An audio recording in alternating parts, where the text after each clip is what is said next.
എല്ലാവർക്കും നമസ്കാരം. ഇന്ന് നമ്മൾ മനുഷ്യ ജീവിതത്തിലെ ഏറ്റവും ഗൗരവമുള്ളതും അതേസമയം ഏറ്റവും ആശയക്കുഴപ്പം സൃഷ്ടിക്കുന്നതുമായ ഒരു വിഷയത്തെക്കുറിച്ചാണ് സംസാരിക്കുന്നത്. ധർമ്മം. നമ്മുടെ ജീവിതത്തെ സംബന്ധിച്ചിടത്തോളം ധർമ്മം എന്ന വാക്ക് ഒരു സാധാരണ വാക്കല്ല, നമ്മുടെ സംസ്കാരത്തിന്റെ അടിസ്ഥാനമാണ്. ഭഗവത്ഗീതയുടെ ആദ്യത്തെ അക്ഷരം ആരംഭിക്കുന്നത് ധർമ്മത്തിൽ നിന്നാണ്. ധർമ്മക്ഷേത്രേ കുരുക്ഷേത്രേ. മാത്രമല്ല, ഗീതയിൽ ധർമ്മം എന്ന വാക്ക് ഏകദേശം 32 തവണ ആവർത്തിച്ചു വരുന്നു. കാരണം മനുഷ്യന്റെ എല്ലാ സംഘർഷങ്ങളും ധർമ്മത്തെ ചുറ്റിപ്പറ്റിയാണ്. ഒരു മനുഷ്യന്റെ ജീവിത ലക്ഷ്യങ്ങളിൽ വേദാന്തം പറയുന്ന പുരുഷാർത്ഥങ്ങൾ ആരംഭിക്കുന്നത് ധർമ്മത്തിൽ നിന്നാണ്. ധർമ്മം, അർത്ഥം, കാമം, മോക്ഷം. പ്രിയമുള്ളവരെ, മോക്ഷം പോലും ധർമ്മത്തിന് ശേഷമാണ് വരുന്നത്. ഏറ്റവും പ്രധാനമായി നമ്മുടെ സമ്പ്രദായത്തിന്റെ പേര് പോലും സനാതന ധർമ്മം എന്നാണ്. സനാതന ധർമ്മം എന്നാൽ ഈ പ്രപഞ്ചത്തെയും മനുഷ്യനെയും നയിക്കുന്ന ശാശ്വതമായ നിയമങ്ങൾ. അതിനാൽ ഇന്ന് നമുക്ക് ഈ വിഷയത്തെക്കുറിച്ച് അന്വേഷിക്കാം. കാരണം ധർമ്മത്തെ മനസ്സിലാക്കുന്നത് ജീവിതത്തെ മനസ്സിലാക്കാനുള്ള ആദ്യ പടിയാണ്. ധർമ്മം എന്ന വിഷയം വളരെ വിശാലവും ആഴമുള്ളതുമാണ്. നമുക്ക് ഒരു വീഡിയോയിൽ എല്ലാ കാര്യങ്ങൾ ഉൾക്കൊള്ളിക്കാൻ കഴിയില്ല. കാരണം അത് ഒരു ലോങ് വീഡിയോ ആയി മാറും. അതുകൊണ്ട് 3 വീഡിയോകളാക്കി നമ്മൾ ഈ വിഷയം മനസ്സിലാക്കാം. ആദ്യത്തെ വീഡിയോയിൽ അടിസ്ഥാന കാര്യങ്ങളായ എന്താണ് ധർമ്മം, അതുപോലെ എന്താണ് സ്വധർമ്മം എന്ന് മനസ്സിലാക്കാം. സ്വധർമ്മം കണ്ടെത്തേണ്ട 5 ഭാഗങ്ങളെക്കുറിച്ച് ഈ വീഡിയോയിൽ നമ്മൾ സംസാരിക്കുന്നു. അടുത്ത വീഡിയോയിൽ എന്താണ് ധർമ്മസങ്കടം, വളരെ പ്രധാനപ്പെട്ട ഒരു സബ്ജക്റ്റ് ആണ്. അതുപോലെ ധർമ്മത്തിന്റെ ഏറ്റവും ഫേമസ് ആയ സ്റ്റേറ്റ്മെന്റ് ധർമ്മോ രക്ഷതി രക്ഷിത എന്നതിന്റെ അർത്ഥം എന്താണ്. അതുപോലെ ധർമ്മസങ്കടം ജീവിതത്തിൽ വരുമ്പോൾ ഏത് ധർമ്മമാണ് നമ്മൾ പാലിക്കേണ്ടത്. 4 തരത്തിലുള്ള ധർമ്മങ്ങളുടെ ഉയർച്ച താഴ്ചകളെ കുറിച്ച് അടുത്ത വീഡിയോയിൽ സംസാരിക്കാം. മൂന്നാമത്തെ വീഡിയോയിൽ എന്താണ് സനാതന ധർമ്മം, എന്തുകൊണ്ട് സനാതനധർമ്മം ഒരിക്കലും നശിക്കാതെ നിലനിൽക്കുന്നു എന്നതിനെ കുറിച്ച് സംസാരിക്കാം.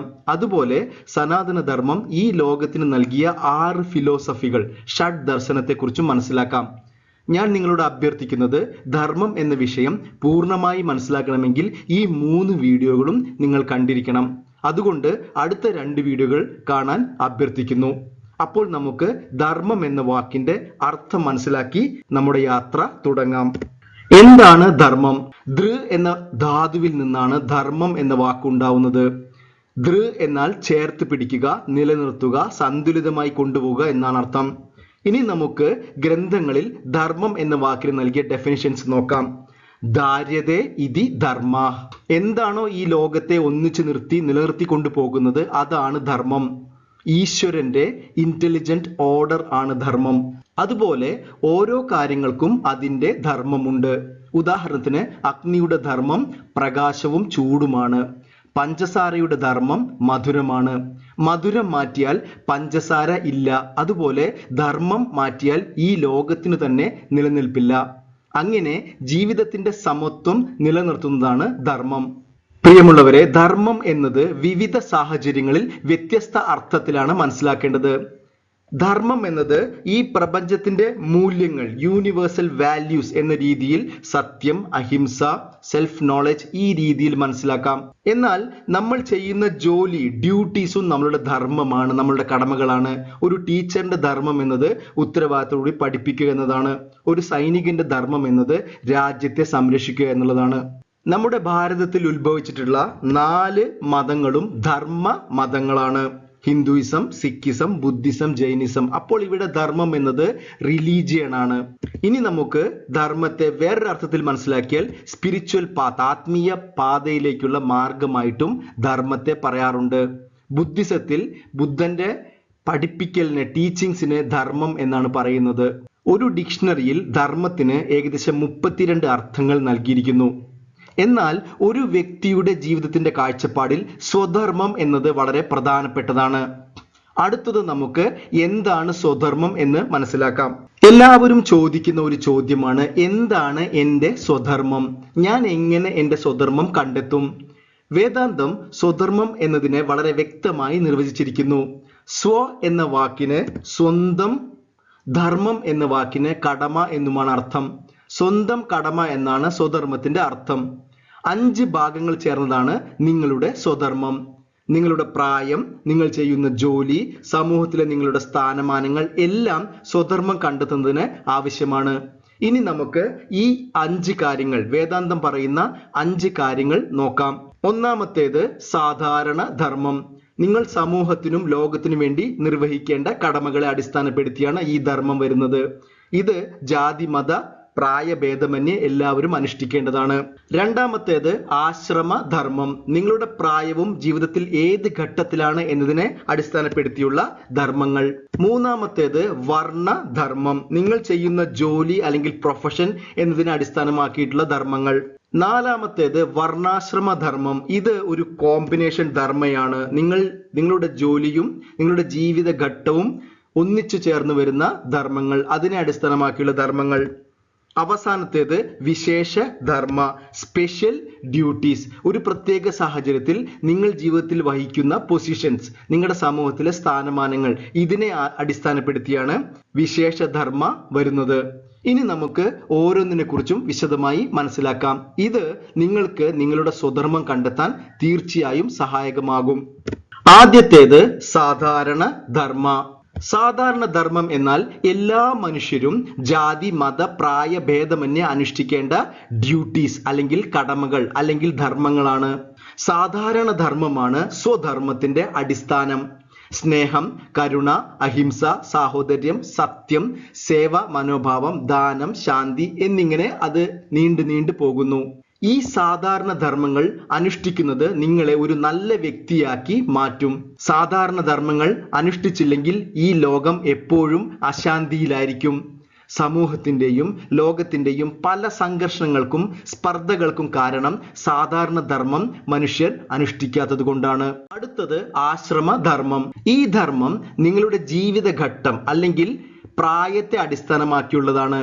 വേദാന്തം ഒരു മനുഷ്യ ജീവിതത്തെ 4 ഘട്ടങ്ങൾ അല്ലെങ്കിൽ 4 സ്റ്റേജസ് ആയി തിരിക്കുന്നു. ഓരോ ഘട്ടത്തിലും നിങ്ങൾ അനുഷ്ഠിക്കേണ്ട ധർമ്മങ്ങൾ വ്യത്യസ്തമായിരിക്കും. ഇതിനെ ചതുരാശ്രമം അല്ലെങ്കിൽ ആശ്രമധർമ്മം എന്ന് വിളിക്കുന്നു. ഇനി നമുക്ക് ആ 4 ആശ്രമങ്ങൾ അല്ലെങ്കിൽ 4 ഘട്ടങ്ങൾ ഏതെല്ലാമാണെന്ന് നോക്കാം. ആദ്യത്തെ ഘട്ടം എന്ന് പറയുന്നത് ബ്രഹ്മചര്യാശ്രമം, അതായത് സ്റ്റുഡന്റ് ലൈഫ്. നമ്മുടെ ജീവിതം ആരംഭിക്കുന്നത് ഈ ഘട്ടത്തിലാണ്.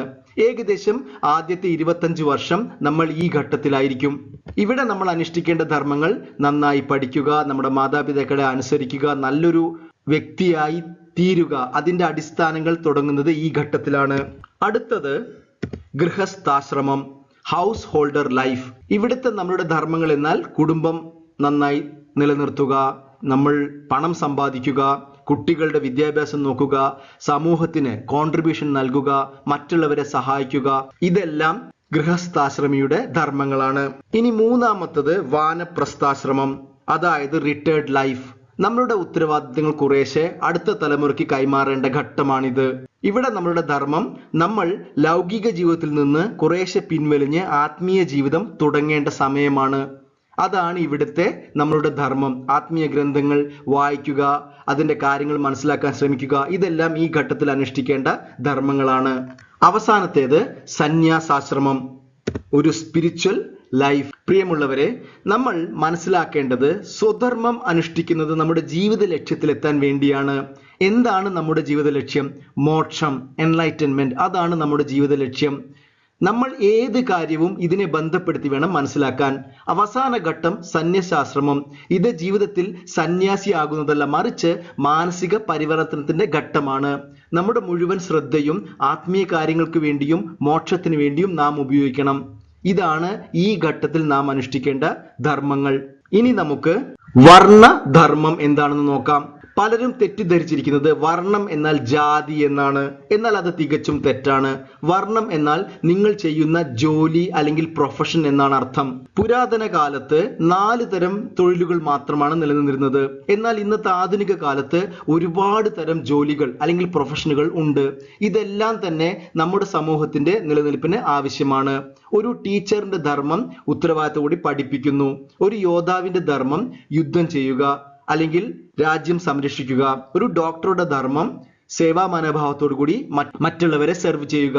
ഓരോ പ്രൊഫഷനും ഓരോ ജോലിക്കും അതിൻ്റെ ധർമ്മങ്ങൾ നമ്മൾ പാലിക്കേണ്ടതുണ്ട്. നാലാമത്തേത് വർണ്ണ ആശ്രമ ധർമ്മം. പ്രിയമുള്ളവരെ, ഇത് രണ്ട് ധർമ്മങ്ങളുടെ സംയോജിപ്പിച്ച് ഉള്ളതാണ്. ഈ ധർമ്മം കൂടുതലായും ഗൃഹസ്ഥാശ്രമത്തിലാണ് ഉള്ളത്. ഗൃഹസ്ഥാശ്രമികൾക്കാണ് ഈ ധർമ്മം കൂടുതലായും വരുന്നത്. നിങ്ങൾ ആലോചിച്ചു നോക്കൂ, നിങ്ങളുടെ ജീവിതം ശ്രദ്ധിക്കൂ, അല്ലെങ്കിൽ നിങ്ങളുടെ മാതാപിതാക്കളുടെ ജീവിതം നോക്കൂ. അവർ ഏറ്റവും കൂടുതൽ പണം സമ്പാദിക്കുന്നതും ജോലി ചെയ്യുന്നതും അവരുടെ ഗൃഹസ്ഥാശ്രമത്തിലായിരിക്കും. സ്റ്റുഡന്റ് ലൈഫ്, അതായത് ബ്രഹ്മചര്യാശ്രമം, റിട്ടയർഡ് ലൈഫ്, അതായത് വാനപ്രസ്ഥാശ്രമം, അതുപോലെ സന്യാസാശ്രമം, സ്പിരിച്വൽ ലൈഫ്, താരതമ്യേന വർണ്ണാശ്രമ ധർമ്മങ്ങൾ കുറവായിരിക്കും. ചില ആളുകൾ 80 വയസ്സിലും ജോലി ചെയ്യുന്നവരുണ്ടാവാം, ചില ആളുകൾ 15 വയസ്സിലും ജോലി ചെയ്യുന്നവരുണ്ടാവാം. പക്ഷെ പൊതുവെ ഈ വർണ്ണ ആശ്രമ ധർമ്മം പ്രധാനമായും ഗൃഹസ്ഥ ആശ്രമത്തിലാണ്, അല്ലെങ്കിൽ ആ ഒരു കാലഘട്ടത്തിലാണ് അപ്ലിക്കബിൾ ആവുന്നത്. അവസാനത്തേത് വിശേഷ ധർമ്മം. ഈ ധർമ്മം എല്ലാ മനുഷ്യർക്കും പൊതുവെ ഉണ്ടാകുന്ന ഒരു ധർമ്മമല്ല. ജീവിതത്തിന്റെ ഒരു ഘട്ടത്തിൽ ഒരു പ്രത്യേക പദവികൾ നിങ്ങൾ എത്തുമ്പോൾ ഈ ധർമ്മം വരുന്നു. ഉദാഹരണത്തിന് രാജാവ്, പ്രധാനമന്ത്രി, ചീഫ് ജസ്റ്റിസ്, അല്ലെങ്കിൽ ആർമി ചീഫ്, അങ്ങനെ ഒരു പ്രത്യേക പദവി വഹിക്കുന്ന ആളുകൾക്കുള്ള ധർമ്മമാണിത്. അവരുടെ ജീവിതത്തിൽ അതിനു മുൻപും അവർക്ക് ഈ പദവി ഉണ്ടാവില്ല, അതിനുശേഷവും അവർക്ക് ഈ പദവി ഉണ്ടാവില്ല. അതുകൊണ്ട് ജീവിതകാലം മുഴുവനുള്ള ധർമ്മമല്ല ഇത്, ആ ഒരു പ്രത്യേക സാഹചര്യത്തിൽ മാത്രം വരുന്ന ധർമ്മമാണ്. നമ്മൾ 5 ധർമ്മങ്ങൾ വേദാന്തം വിവരിച്ചത് മനസ്സിലാക്കി. ഇനി നമുക്കൊരു സ്വധർമ്മം എങ്ങനെ കണ്ടെത്താം എന്ന് നോക്കാം. ഏറ്റവും പ്രധാനമായി മഹാഭാരതത്തിലെ അർജുനന്റെ ജീവിതം നമുക്കൊന്ന് അനലൈസ് ചെയ്യാം.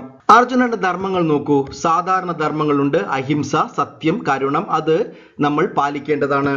അർജുനന്റെ ആശ്രമധർമ്മം എന്താണ്? അദ്ദേഹം ഒരു ഹൗസ് ഹോൾഡർ ആണ്, അല്ലെങ്കിൽ ഒരു ഗൃഹസ്ഥനാണ്. അതുകൊണ്ട് ഫാമിലിയെ സംരക്ഷിക്കുക, ഇതുപോലെയുള്ള ഉത്തരവാദിത്തങ്ങളുണ്ട്. ഇനി അദ്ദേഹത്തിന്റെ വർണ്ണധർമ്മം എന്താണ്? അദ്ദേഹം ഒരു വാറിയർ ആണ്, ഒരു യോദ്ധാവാണ്, ഒരു ക്ഷത്രിയനാണ്. അതുകൊണ്ട് അദ്ദേഹത്തിന് ആ ധർമ്മങ്ങളും അനുഷ്ഠിക്കണം. നാലാമത്തേത് അദ്ദേഹത്തിന്റെ വർണ്ണാശ്രമ ധർമ്മം എന്താണ്? ഹൗസ് ഹോൾഡർ വാറിയർ ആണ്. അദ്ദേഹം ഒരു ഗൃഹസ്ഥനും യോദ്ധാവും ഒരേ സമയം വരുന്നതാണ്. അതുകൊണ്ട് അത് രണ്ടും ചേർന്നുള്ള ധർമ്മങ്ങളും അദ്ദേഹം അനുഷ്ഠിക്കണം. അവസാനമായി അദ്ദേഹത്തിന്റെ വിശേഷ ധർമ്മം എന്താണ്? അദ്ദേഹം ഒരു ആർമി ചീഫാണ്, ഒരു സാധാരണ യോദ്ധാവല്ല, മറിച്ച് സ്വന്തമായി യുദ്ധം ജയിപ്പിക്കാൻ പ്രാപ്തിയുള്ള ഒരു യോദ്ധാവാണ്. അതുകൊണ്ട് അദ്ദേഹത്തിന് അതിൻ്റെതായ ഉത്തരവാദിത്തങ്ങളും ഉണ്ട്. പ്രിയമുള്ളവരെ, അപ്പോൾ അർജുനന്റെ ധർമ്മം എന്താണ്? സ്വധർമ്മം എന്താണ്?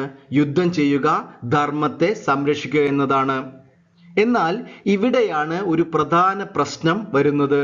കാരണം ഒന്നിലധികം ധർമ്മങ്ങൾ പരസ്പരം സംഘർഷത്തിൽ ഏർപ്പെടുന്നു. അതിനെ സങ്കടം, ധർമ്മസങ്കടം എന്നാണ് പറയുന്നത്. അർജുനന്റെ ധർമ്മസങ്കടം എന്താണ്? അർജുനൻ ഒരേ സമയം ഹൗസ് ഹോൾഡർ ആണ്, അദ്ദേഹത്തിന്റെ ഫാമിലിയെ സംരക്ഷിക്കണം, അതോടൊപ്പം തന്നെ ധർമ്മവും സംരക്ഷിക്കണം. അദ്ദേഹത്തിന് വിശേഷ ധർമ്മമുണ്ട്. ഇത് വളരെ ആഴത്തിലുള്ള ഒരു സബ്ജക്റ്റ് ആണ്. അതുകൊണ്ട് നമ്മൾ മുന്നേ പറഞ്ഞതുപോലെ ഇത് നമുക്ക് അടുത്ത വീഡിയോയിൽ സംസാരിക്കാം. അടുത്ത വീഡിയോയിൽ നമ്മൾ ഡിസ്കസ് ചെയ്യുന്നത് എന്താണ് ധർമ്മസങ്കടം, എന്താണ് സ്വധർമ്മവും പരധർമ്മവും തമ്മിലുള്ള വ്യത്യാസം, എന്തുകൊണ്ട് സ്വധർമ്മം ശ്രേഷ്ഠമായിരിക്കുന്നു.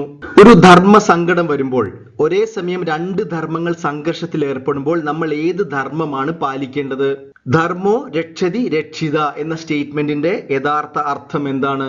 ശ്രീകൃഷ്ണന്റെ ധർമ്മത്തെക്കുറിച്ചുള്ള കാഴ്ചപ്പാടുകൾ എന്താണ്? ഇതാണ് അടുത്ത വീഡിയോയിൽ നമ്മൾ ഡിസ്കസ് ചെയ്യാൻ പോകുന്ന വിഷയങ്ങൾ. പ്രിയമുള്ളവരെ, നിങ്ങൾ അടുത്ത വീഡിയോ കാണണമെന്ന് അഭ്യർത്ഥിക്കുന്നു. ഇനി നമുക്ക് എന്താണ് ധർമ്മച്യുതി എന്ന് നോക്കാം. ധർമ്മച്യുതി ഇന്നത്തെ ലോകത്തിന്റെ യഥാർത്ഥ പ്രശ്നമാണ്. നിങ്ങൾ ഒരു നിമിഷം ചിന്തിക്കൂ, എന്താണ് നമ്മുടെ ലോകത്തിന്റെ യഥാർത്ഥ പ്രശ്നം? ദാരിദ്ര്യമാണോ? അല്ല. കാരണം ലോകത്തിൽ ഒരു ഭാഗത്ത് ദാരിദ്ര്യം ഉണ്ടാകുമ്പോൾ മറുഭാഗത്ത് അമിത ഭക്ഷണ ഉൽപാദനം സംഭവിക്കുന്നു. വിദ്യാഭ്യാസമാണോ? തൊഴിലില്ലായ്മയാണോ? ഇതൊന്നുമല്ല, മറിച്ച് ധർമ്മച്യുതിയാണ്, ധർമ്മത്തിന്റെ ശോഷണം. ധർമ്മച്യുതി എന്നാൽ വിഭവങ്ങളുടെ അപര്യാപ്തതയല്ല, not absence of resources, it is the absence of responsibility. ധർമ്മത്തിന്റെയും ഉത്തരവാദിത്തത്തിന്റെയും അഭാവമാണ് ധർമ്മച്യുതി. ധർമ്മം പാലിക്കുന്ന ഒരു സമൂഹം സ്വസ്ഥതയിലും ശാന്തിയിലും സമാധാനത്തിലും ജീവിക്കുന്നു. എവിടെയാണോ സ്വധർമ്മം അനുഷ്ഠിക്കാതെ ധർമ്മച്യുതി സംഭവിക്കുന്നത്, ആ സ്ഥലങ്ങളിലെല്ലാം തന്നെ അശാന്തിയും അസ്വസ്ഥതയും യുദ്ധങ്ങളും നിങ്ങൾക്ക് കാണാവുന്നതാണ്.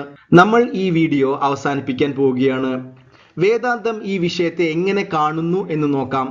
വേദാന്തം പറയുന്നത് ധർമ്മം എന്നത് നിങ്ങളുടെ ശരീരത്തിനും മനസ്സിനുമാണ്. നിങ്ങളുടെ യാഥാർത്ഥ്യം എന്നത് ധർമ്മത്തിനും അതീതമാണ്. എന്നാൽ മോക്ഷത്തിലേക്കുള്ള ആദ്യ പടി എന്നത് ധാർമ്മികമായ ഒരു ജീവിതം നയിക്കുക എന്നതാണ്. ധാർമ്മിക ജീവിതം മനസ്സിനെ ശുദ്ധമാക്കുന്നു. ശുദ്ധമായ മനസ്സിൽ മാത്രമേ ആത്മജ്ഞാനം ഉണ്ടാവുകയുള്ളൂ. അതുകൊണ്ട് ധർമ്മം അതിലേക്ക് എത്താനുള്ള ഒരു മാർഗമാണ്. ധർമ്മം നിങ്ങളെ തയ്യാറാക്കുന്നു, ജ്ഞാനം നിങ്ങളെ മോചിപ്പിക്കുന്നു. ധർമ്മോ രക്ഷതി രക്ഷിത.